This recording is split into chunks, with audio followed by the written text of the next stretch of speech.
హెచ్ఎండిఏలో vigilance అధికారుల సోదాలు ముగిశాయి. స్వర్ణజ్యోతి కాంప్లెక్స్లోనే 4-5 అంతస్తులో రికార్డు సెక్షన్లో పలు కీలక ఫైల్స్ మాయమైనట్లు గుర్తించారు. 51 అనుమతులకు సంబంధించిన ఫైల్స్ కనిపించకుండా పోయాయని విజిలెన్స్ అధికారులు చెబుతున్నారు. సుమారు 6 గంటలకు పైగా విజిలెన్స్ అధికారులు సోదాలు నిర్వహించారు. 7వ అంతస్తులో ఫైల్స్ను స్వాధీనం చేసుకున్నారు.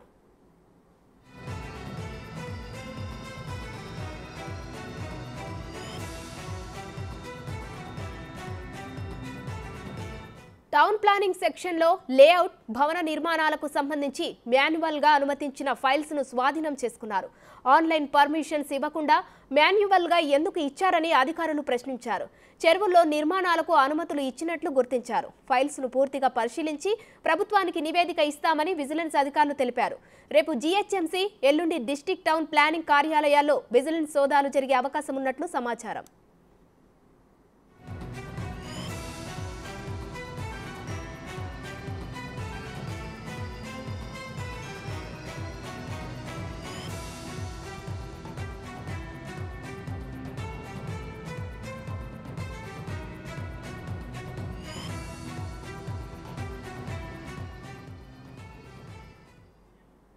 హెచ్ఎండిఏలో జరుగుతున్న సోదాలు, ఫైల్స్ మాయంకి సంబంధించి పూర్తి డీటెయిల్స్ మా ప్రతినిధి సుజాత లైవ్లో అందిస్తారు. సుజాత, చెప్పండి, హెచ్ఎండిఏలో ఇప్పటికే అక్రమాలు ఒక్కొక్కటిగా బయటపడుతున్నాయి. మరి దీనిపై అధికారులు ఏ విధంగా ముందుకు వెళ్తున్నారు?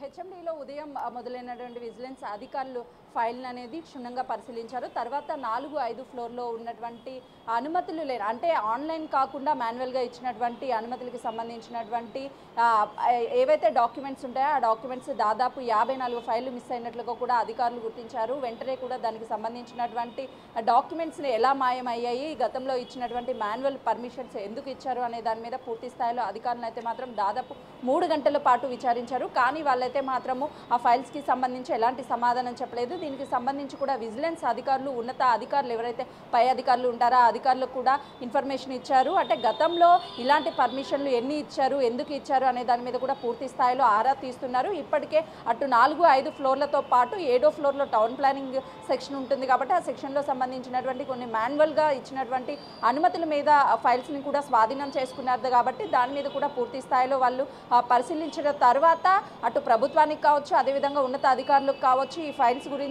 ఒక క్లారిటీ ఇచ్చే అవకాశం ఉంటుంది. ఇప్పటికైతే మాత్రము 4-5 ఫ్లోర్లో ఉన్నటువంటి ఉన్నత అధికారులు ఎవరైతే ఉంటారో ఆ అధికారులకి సంబంధించి గతం అంటే బీఆర్ఎస్ పాలన 10 సంవత్సరాలు ఉన్నటువంటి ఈ పాలనలో అటు మాజీ డైరెక్టర్ అయినటువంటి శివబాలకృష్ణ ఆధ్వర్యంలో ఎవరెవరికి అనుమతులు ఇచ్చారు, కేవలం బడా నాయకులకి సంబంధించినటువంటి అనుమతులు ఇచ్చినటువంటి ఫైల్స్ మాత్రమే మిస్ అయ్యాయి అనే అనేక అనుమానాలు అయితే వ్యక్తమవుతున్నాయి.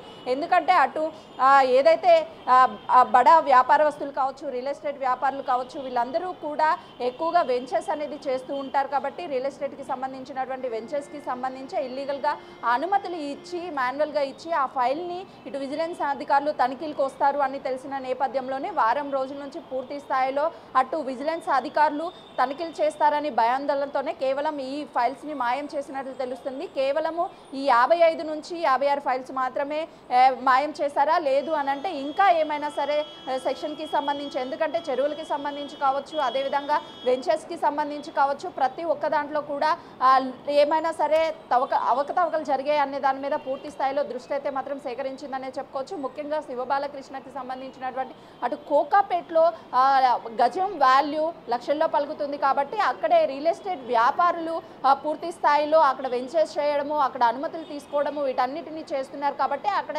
లేఅవుట్స్కి అనేది అనుమతులు లేని ప్లేస్లో కన్స్ట్రక్షన్ చేస్తున్నారు. ఇదే నేపథ్యంలోనే కేవలము ఆ మాన్యువల్గా వీళ్ళు ఏదైతే పర్మిషన్ ఇచ్చారో ఆ పర్మిషన్ ఇచ్చి వాటికి సంబంధించి బయట పడొద్దు అనే ఉద్దేశంతోనే మాయం చేసినట్లుగా కూడా తెలుస్తుంది. ఆ మాయం చేసినటువంటి ఫైల్స్ ఎవరికి సంబంధించి ఎలాంటి రికమెండేషన్ ద్వారా అనుమతులు ఇచ్చారు, వాళ్ళ వెనక ఎవరు ఉండి నడిపించారు, వాస్తవానికి శివబాలకృష్ణ మాత్రమే ఉన్నారా, లేదు అంటే కింది స్థాయి అధికారులు ఎవరైనా ఉన్నారు. ఇప్పటికే శివబాలకృష్ణ మీద పూర్తి స్థాయిలో అయితే మాత్రము అటు అధికారుల మీద ఇప్పుడు ప్రస్తుతం ఉన్నటువంటి అధికారుల మీద చర్యలు తీసుకోవడానికి ఇప్పటికే శివబాలకృష్ణ మీద చర్యలు తీసుకున్నారు. కాబట్టి ఇంకా కింది స్థాయి అంటే హెచ్ఎండిఏలో పనిచేస్తున్నటువంటి వాళ్ళ మీద కూడా చర్యలు తీసుకోవడానికి ప్రభుత్వము సిద్ధమైందనే చెప్పుకోవచ్చు. మరోవైపు కీలకంగా చూస్తే చెరువులకి సంబంధించి చెరువుల భూముల ఎవరైతే కాజేశారో నిర్మాణాలు చేపట్టారో ఆ నిర్మాణాలు చేపట్టిన వాళ్ళకి నోటీసులు ఇచ్చి వాటిని కూలగొట్టిస్తారా, లేదు అని అంటే ఎవరైతే అనుమతులు ఇచ్చారో అనుమతులు ఇచ్చినటువంటి అధికారుల మీద చర్యలు తీసుకుంటారా అనే దాని మీద అయితే మాత్రం ఒక సందిగ్ధత ఏర్పడిందనే చెప్పుకోవచ్చు. ఇప్పటికైతే మాత్రం ఫైల్స్ మాయం చేశారు అన్న దాని మీద ఫోకస్ పెట్టారు. అటు రేపు జరగబోయే జీహెచ్ఎంసీ అధికారులు విజిలెన్స్ అధికారుల సోదాల్లో కూడా అక్కడ ఎలాంటి ఫైల్స్ అయినా మాయం చేశారా, ఎందుకంటే ముందుగానే సీఎం రేవంత్ రెడ్డి ఒక హెచ్చరిక జారీ చేశారు కాబట్టి అలర్ట్ అయినటువంటి అధికారులు కేవలము అనుమతులు ఇచ్చినటువంటి వాటి మీద మాన్యువల్గా ఇచ్చినటువంటి వాటి మీదే ఫోకస్ పెట్టి ఏదైతే చిక్కుంటాము ఇరుక్కుంటాము అనే అధికారులకి ఒక అనుమానం అయితే వచ్చిందో ఆ అనుమానం ప్రకారమే పక్కా ప్లాన్తోనే ఆ డాక్యుమెంట్స్ అయితే మాత్రము మాయం చేశారనే చెప్పుకోవచ్చు. ఇంకా ఏమైనా లోపాలు ఉన్నాయా లోటుపాట్లు ఉన్నాయా అనే దాని మీద కూడా ఒక క్లారిటీ రావాల్సి ఉందనే చెప్పుకోవచ్చు. Right, thank you Sujatha.